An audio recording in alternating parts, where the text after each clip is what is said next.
Hello everyone. Last time we finished the second chapters about the memory organizations. Then today we move on to the chapter 3 is clock and boot. So why we have to talk about a clock and boot? Because when you take a look inside your microprocessors, especially for the ARM microprocessors, there are state machines that operate inside, right? As we talked in the first chapters. Then in order to create this loop fed, decode, and also as executes, you require to have a clock to fed into this state machine in order to make your microprocessor work.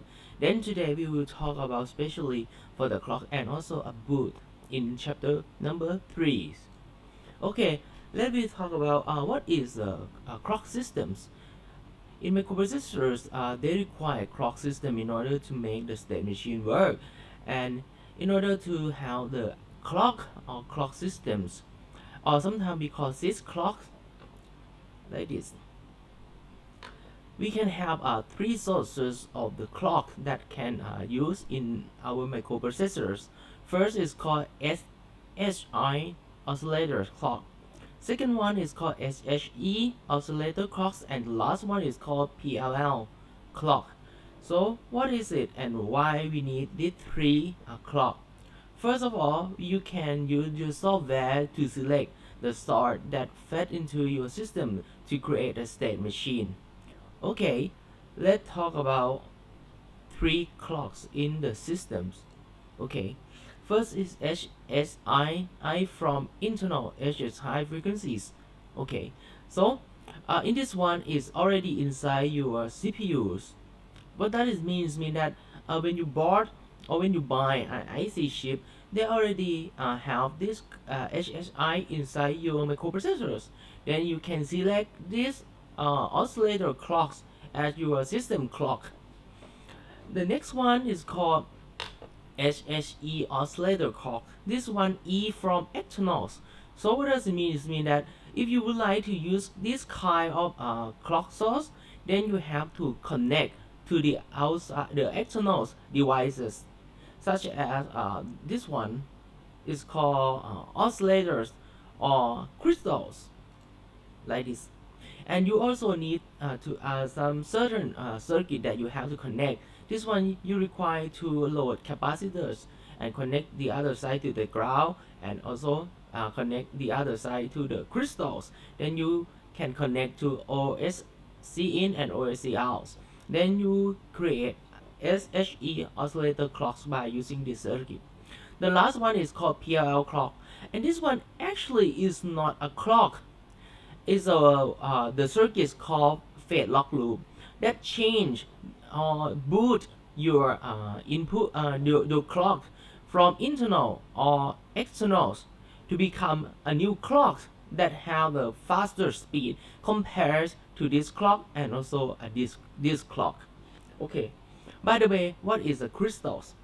If you go through your digital circuit design, sometimes you do not use the crystal terms. You use something like a frequency generators from the other kind of source, such as a signal generator.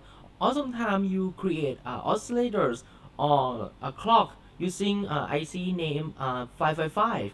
Then by using that one, you can create a digital clock for your system. But for that one, there are some limitations about that kind of the clock system, because they cannot go very fast. It limited and to like a 1 megahertz, but our system require very fast crystals or clock systems. I can up to 22 megahertz. Therefore, you cannot use that kind of clock in order to create a state machine inside your CPUs. You have to use the other circuit. It's called crystals. So what is a crystals? The crystal oscillators is an electronics oscillator circuit that use the mechanical of resonance of the vibrating crystal of the piezoelectric material to create electrical signal that have the very precise frequencies. And this one is very precise. you can go up to the 8 digit for by using this kind of crystals or oscillators. Why? Because they use concept of resonance. If you can remember from the physics class, the resonance is like a natural frequencies. Because of the natural frequency have very specific values. That means that if you use the same structures inside the crystal oscillators, it means you can produce the exact value or very precise frequencies from that crystal oscillators. Okay, let me take more information about this one. The crystal oscillator, particularly one use a quartz crystal. That's why we call this one a crystal, because they use a quartz crystal. But don't try to open it and sell it, because it's like a it's no value from the point of view. So work by distorting the crystal with the electric field, then the voltage is applied and electrode near on the crystals. The property is known as electrostatics or invert piezoelectricities. So just what does it mean? It means that if you use just this one and you just connect to oscilloscope the pin here and pin here to your oscilloscope, you will find out there are very small sine wave that generate from these electronic components. Why? Because when you go through the real environment, there are some temperatures, okay, some photons from your environment that hit the crystal structures inside these crystal oscillators. So when they receive the energies from the external sources such as temperatures and photon, then they become oscillate. And this the oscillate on the oscillators that happen inside, we connect that oscillations to this pin and also this pin, and we can estimate or create a block diagram or circuit for these crystal oscillators, like RLC systems oscillators with external Cs, like this one. Okay, and you can see here there are RLC circuit here, and you also have the extra C here. Then by using this one, if you can calculate the KVL from this one, you will find out this generates some frequencies depend on R, L, and 2Cs by using this circuit. And the symbols for crystals is shown in here. As you can see here, they are like a very similar to a C. Why? Because they have two plates here that and you have the crystal structure inside. This is the crystal structures. Then you connect to the outside world using two pins like this. Okay, and after that, if you would like to calculate the frequencies, you can go by using these equations. As you can see, it depends just only on R, L, and also C1 and C0s. But to make it clear, you cannot find the value actually inside the crystal structures. Therefore, you have to take a look here. They show the frequencies of these crystal oscillators. In this one is 16 megahertz. Okay, you can believe, okay, you can trust the number that's showing here, because it's very precise frequencies, and you can connect to your CPUs directly. Then we already talked about three sources of the clock or the clock signals that you can use for your ARM microprocessors. But we have to go deeper about this. Okay, first of all, as I already told you that SHI is from the inside. Actually, they have some fixed values. For this one, they are 8 megahertz SHI RC circuit that generate 8 megahertz all the time for you to use. This one, the first one.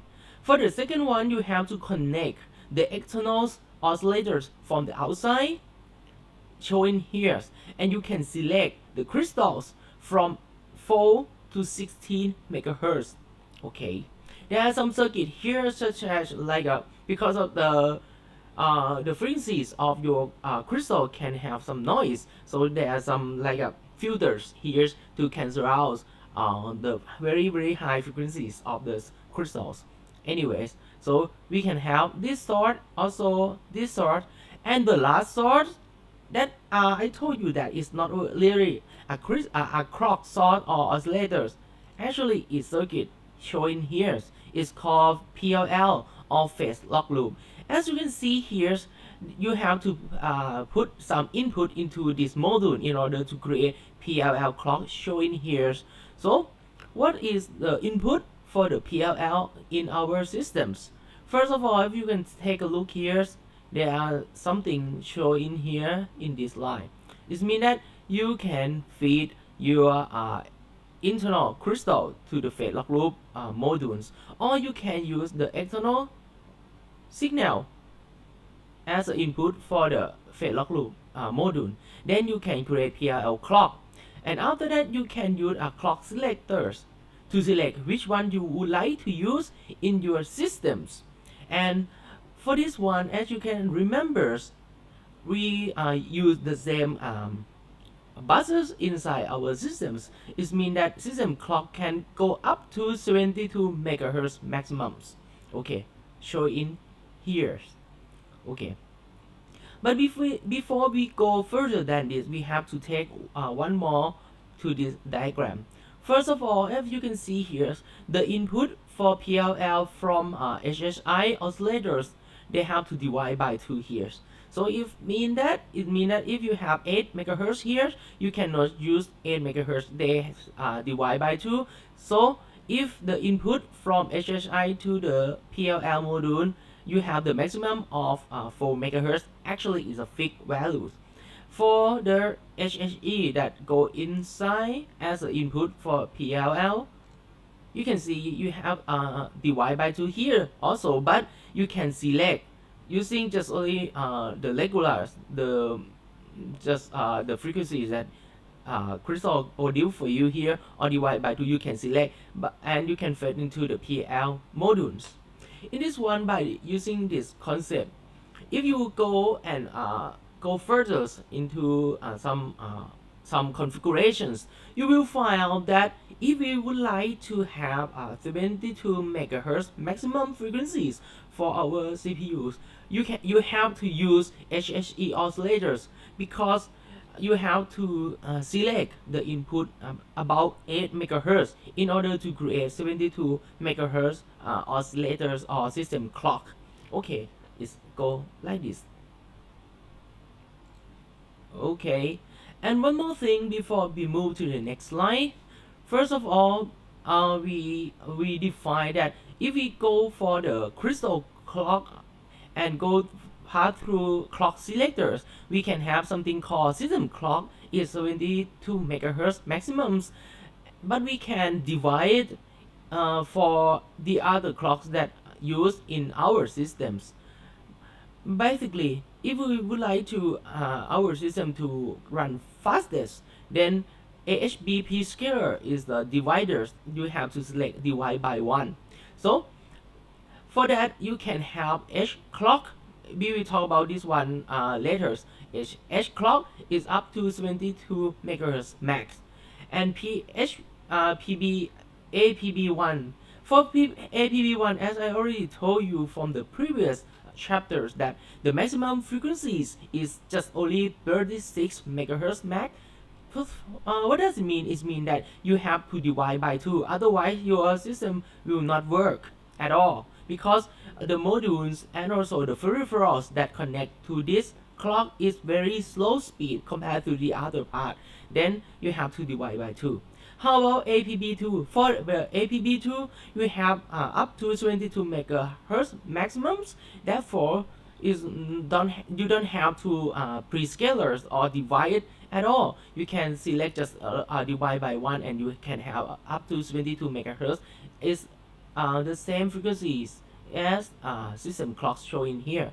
And the last thing I would like to talk about this a little bit before we will cover it again in the next chapters is ADC clock.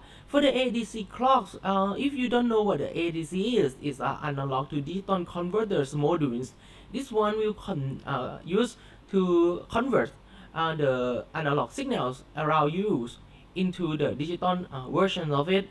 Is very useful because as we live in this one is analog world. In order to make your microprocessors can handle the digital, the analog, then you have to change into the digital first by using this kind of module. But as you can see here, the maximum frequency is just only 14 megahertz max. So you have to select your P scalar, P scalar to divide 72 megahertz to 14 megahertz or less in order to make your ADC module work in your systems. Okay, this is a lot of text, but anyways, so I already covered this text already that say that this is HHI oscillators clocks is internal clocks that they're already inside your IC chip, and they have the frequencies of 8 megahertz. For HHE, is from external is oscillator clock signal from external IC chip, and the frequency can change from 4 until 16 megahertz. And the last one is called PLL or phase lock loop clock that you can use for a clock signal clock source. Sorry.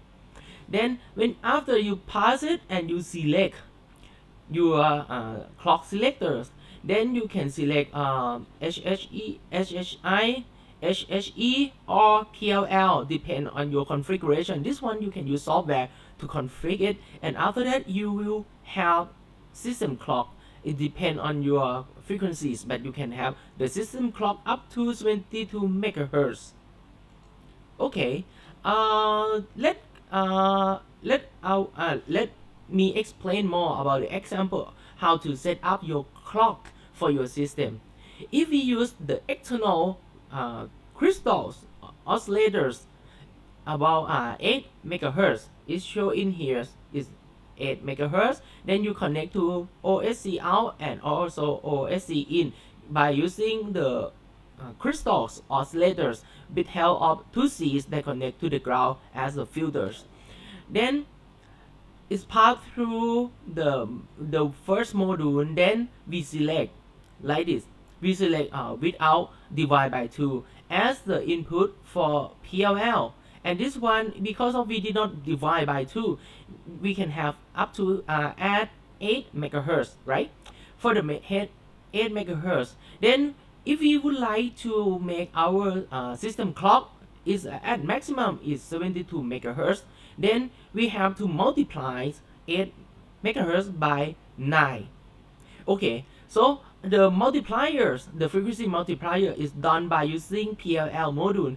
And in this module, I will not talk about the electronic circuit inside because it's very complex, but it's like a frequency multipliers, and you can set up this one how many times you would like to multiply the source input into the new frequencies.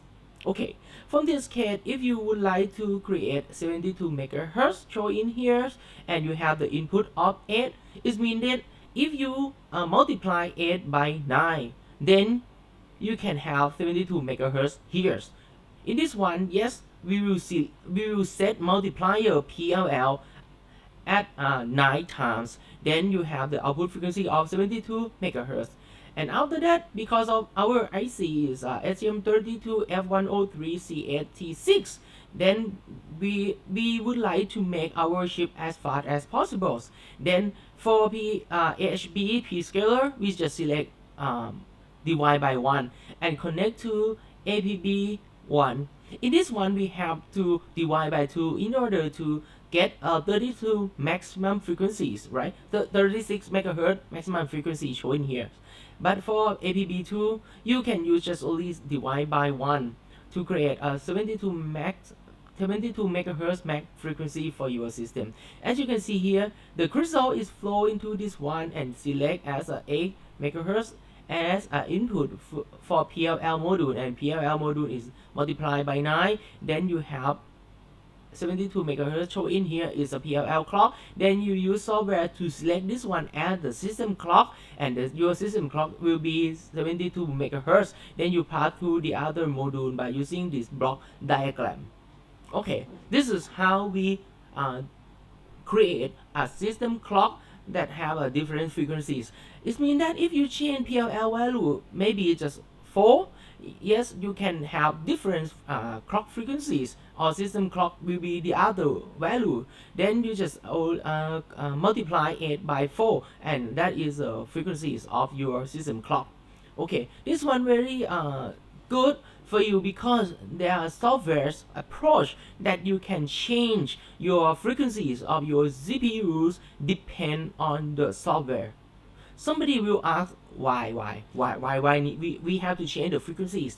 Okay, because if your CPU is run at very fast frequencies, they have some loss, and also they consume a lot of energies in order to operate in that particular high frequencies.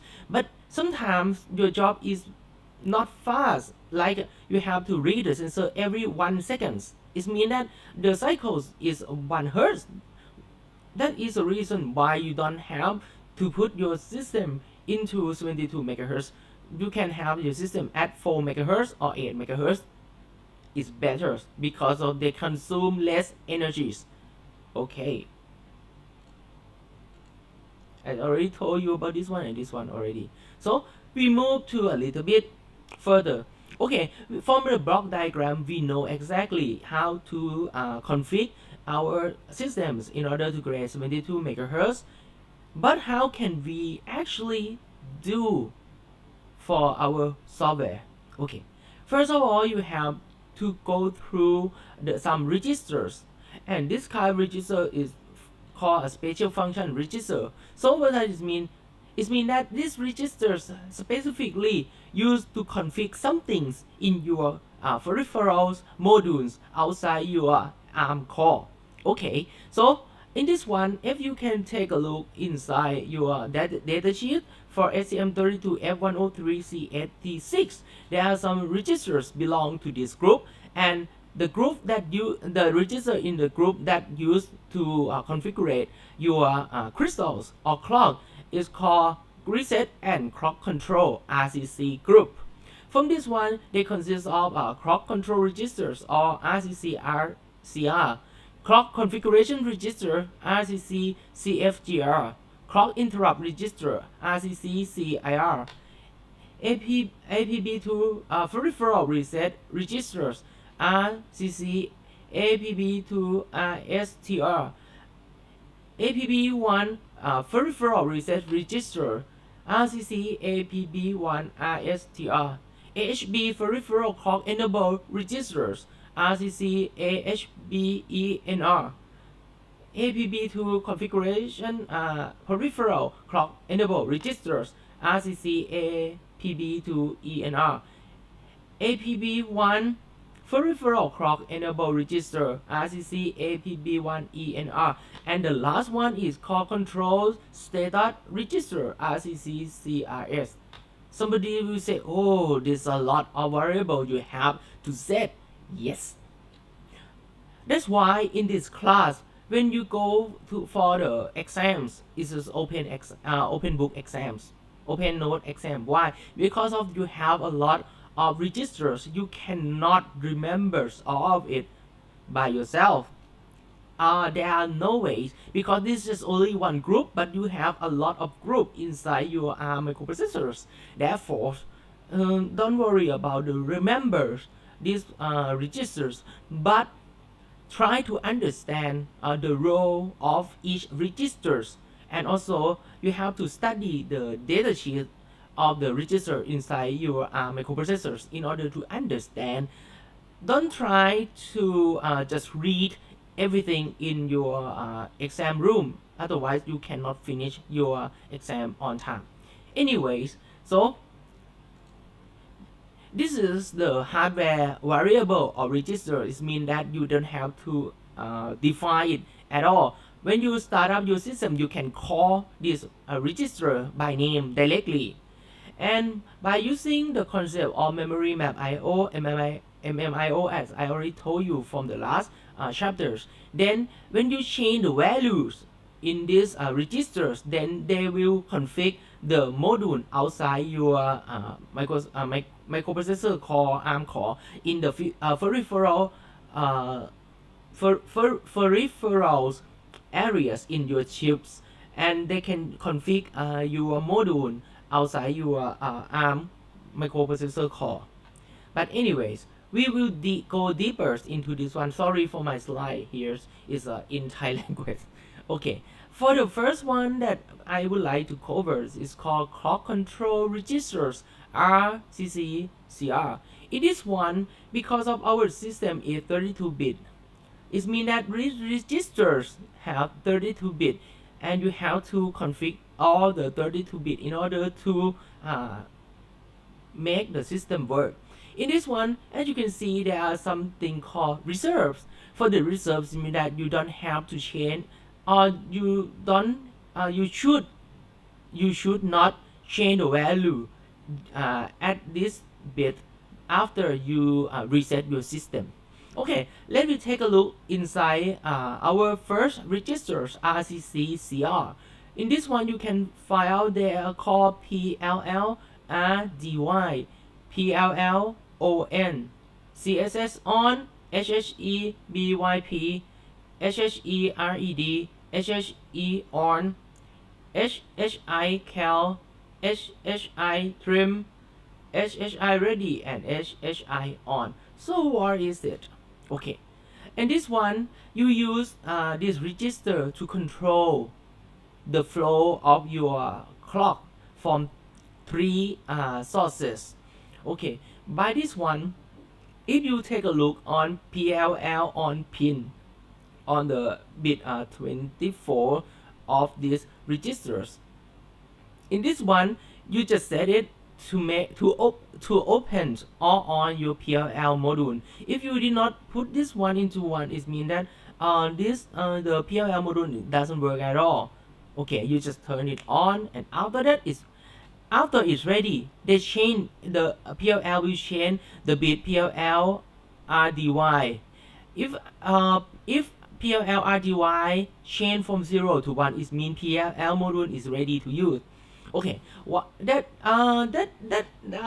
something inside. Okay, it's like when you open or on some circuit, they have to take some time after, before they can go to the steady state or they're ready to use.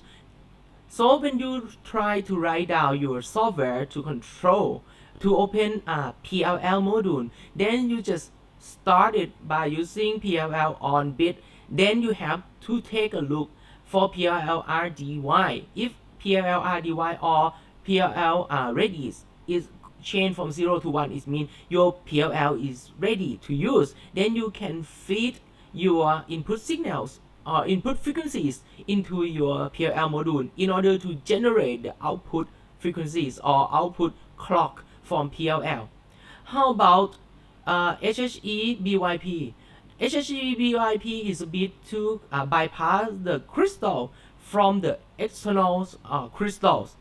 Okay, and this one you can take a look from your block diagram that you will pass this pass the HHE signals if you would like to use it directly into your clock selectors.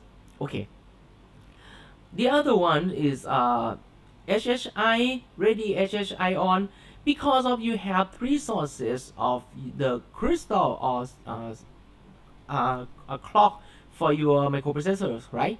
So if you open or if you use HHE from the outside, from the external crystal oscillators, if you still open HHI, it means that you use some energies, because of every time you try to oscillate some things, they require energies. In order to make your system consume less energies, you can close HHI by using this bit. Okay, by using this bit you can close HHI. If you don't want to use it after, you change from HHI to HHE in order to create 72 megahertz. Okay, that is the idea of this one. But for the other part in this one, such as this and this, okay, this one just some calibrations systems, and this is a trim.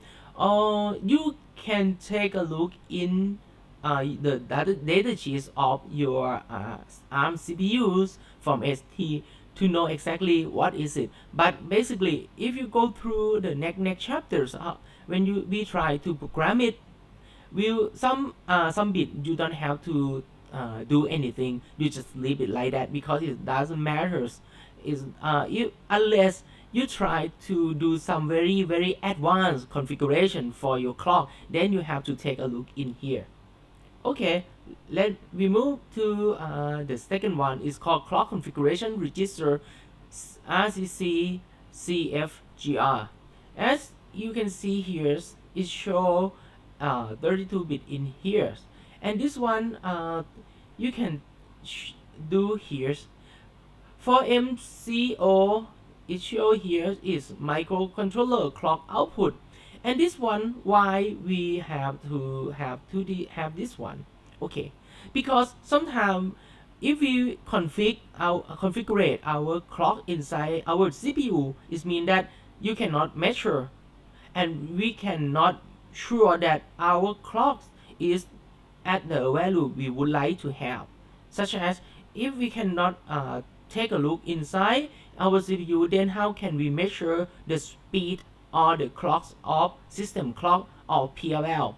Okay, from this one, if you configure MCO 3-bit into these fashions, then they can have the clock output out to the IC pins. Then you can use oscilloscope to check whether clock system is correct, HSI is correct, HSE is correct, or PLL divided by 2 is correct. Okay, then the next one is very important, is called PLL MUL. This one you can guess this from PLL multipliers, right?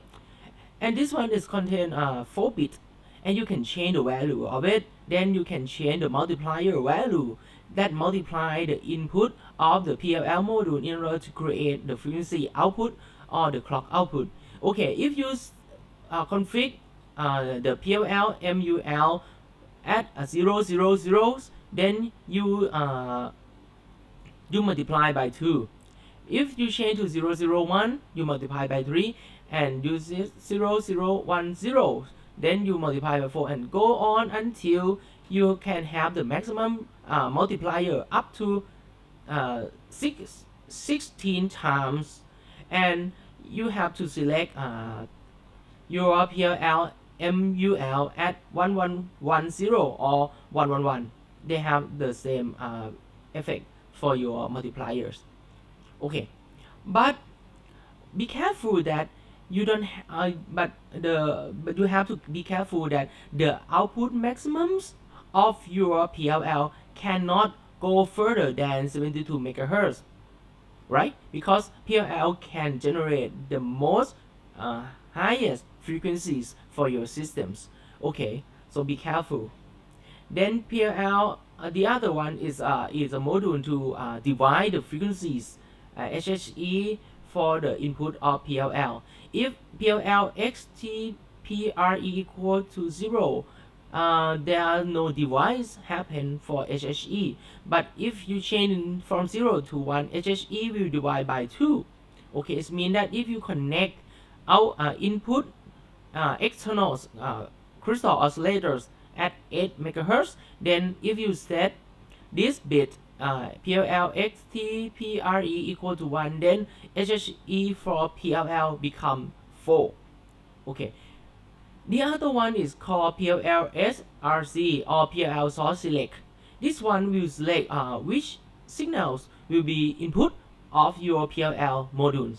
Okay, if your PLL SRC equal to 0, the input will be HHI divided by 2.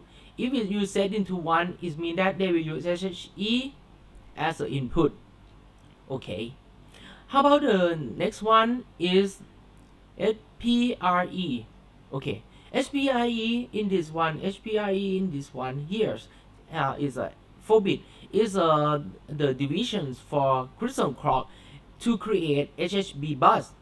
But anyways, basically when we try to use this kind of ICs or this CPU, we would like to make everything as fast as possible. So if we don't concern about the energy consumptions, it means that basically we just want HB bus as fast as possible. Is mean that you have to divide by 1 in order to create 72 megahertz. But if you would like to make HHB bus or call H clock, you can change the value into the lower frequencies. Then you can divide it by using this bit HPRE. And if you make a HPRE equal to 0xxx, it means you don't care about this 3 bit.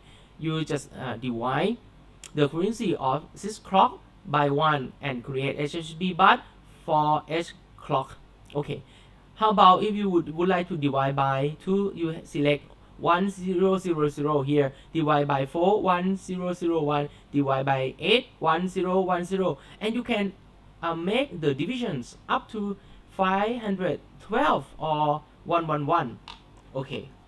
Then your frequencies, after you go through these divisions, then you will have very slow frequencies for your HHB bus or H clock.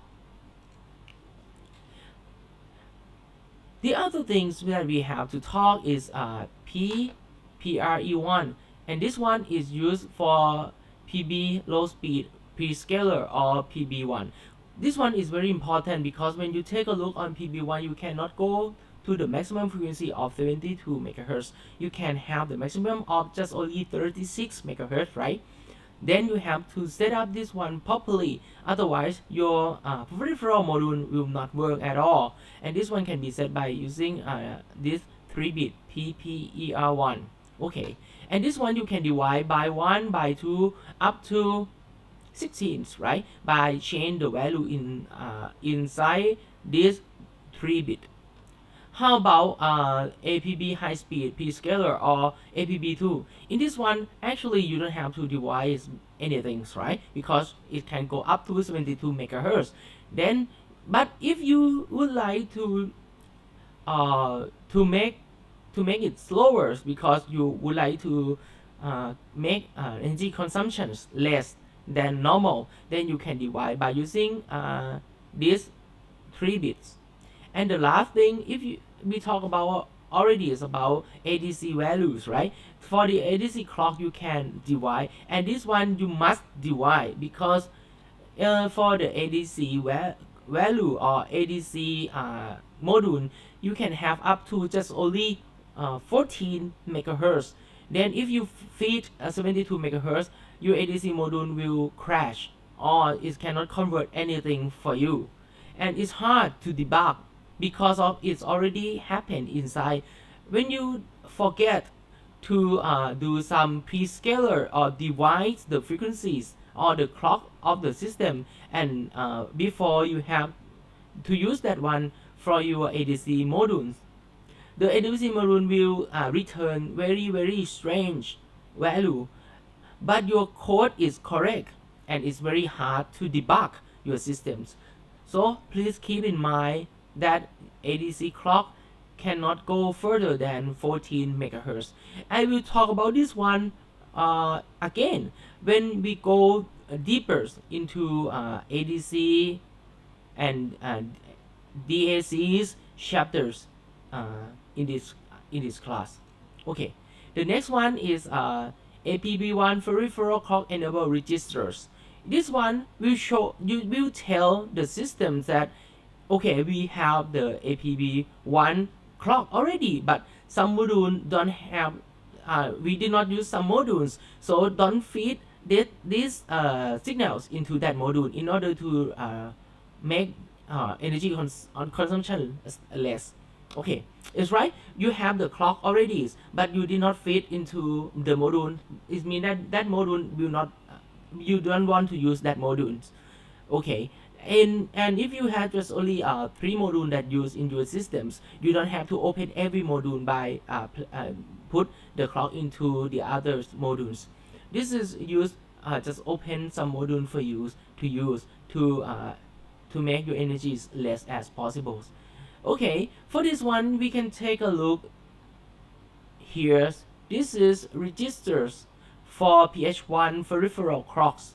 So if you can see here is timer 2, timer 3, timer 4, SPI2, UR2, UR3, I square C1, I square C2, USB can power DAC and so on. And you can see here, if you make this one equal to 1, it means that your timers 2 is ready to use. And if you make this bit from 0 to 1, it means that UR number 3 is ready to use because you feed the APB clock into this module. And if you would like to make SPI2 work, then you have to change this bit from 0 to 1. Then your SPI module is ready to use because you just feed your PH1 APB1 clock into this module. Okay, so keep in mind, don't open every single module if you don't want to use it. Okay, how about the other one? RCC APB2 ENRs or APB2 peripheral clock enable registers. This one is similar to APB1 peripheral clocks, but this one you will have different kind of module that connect to APB2 bus. In this one, I will say is a UART1, timer A, timer 1, SPI1, DAC1, DAC2, GPIO-D, GPIO-C, GPIO-B, A, and AFIO. Okay, they do basically the same things. That if you would like to make your IC pins that belong to GPIO-A work, then you have to put this pin into one. Then you already put the clocks into this module, and this module is ready to use. If you would like to use timer 1, you just change this bit into 1, then your timer 1 is ready to use. And if you would like to use your ART1 for communication with your PCs, then you put this pin from 0, you change this value in this bit from 0 to 1, then your ART1 is ready to use. And so on and so on. But for this one, you can see, if you would like to use ADC modules, you have to create a clock for ADC module separately, and you have to also enable the ADC module by using these registers also, as you can see here. We will go over it after in the next chapters, so don't worry for now. You just know what happens if you change the value inside your APB to ENR registers. Okay, because of the peripheral need clock, it means that you have to put the poppers value for your registers in order to make every single part of the module that you use have a clock. Then your system will work properly. If you did not put the clocks into your peripheral module, that module cannot work at all. And sometimes you cannot debug by using your code because your code is correct. You just forget to put the clock in. Then even though your code is look like is very correct, but the module doesn't work at all. Okay, be careful about that. Okay, for now I just I will cover one or more just one slide, and we will break after that. Okay, the last one I would like to talk about is called a reset circuit. From the reset circuit, you can have the reset from the outside. Is called the external reset here.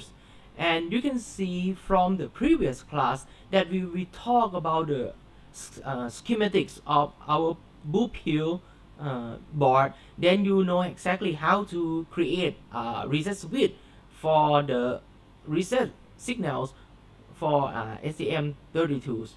Okay, but the other thing that you can reset your systems is WWDG reset, IWDG reset, power reset, software reset, low power management reset. So By using this one, you can find out that you don't have to reset by yourself every time. If you can have your mobile phones and sometimes there are something wrong happens, you can use your software to reset your systems. Or sometimes when you try to use Microsoft Windows, right, and there's something wrong in the systems, they can perform software reset when you have the blue screen of that. Then they can reset the computer by the software. And just because of this circuit, then our microprocessors can reset by using the software or your operating systems. Okay, let me have a break here for now. After this, we will go deeper into our reset and boot circuit and boot mode for our ARM microcontrollers. Okay, you can have a break here, then we will continue after you have a break.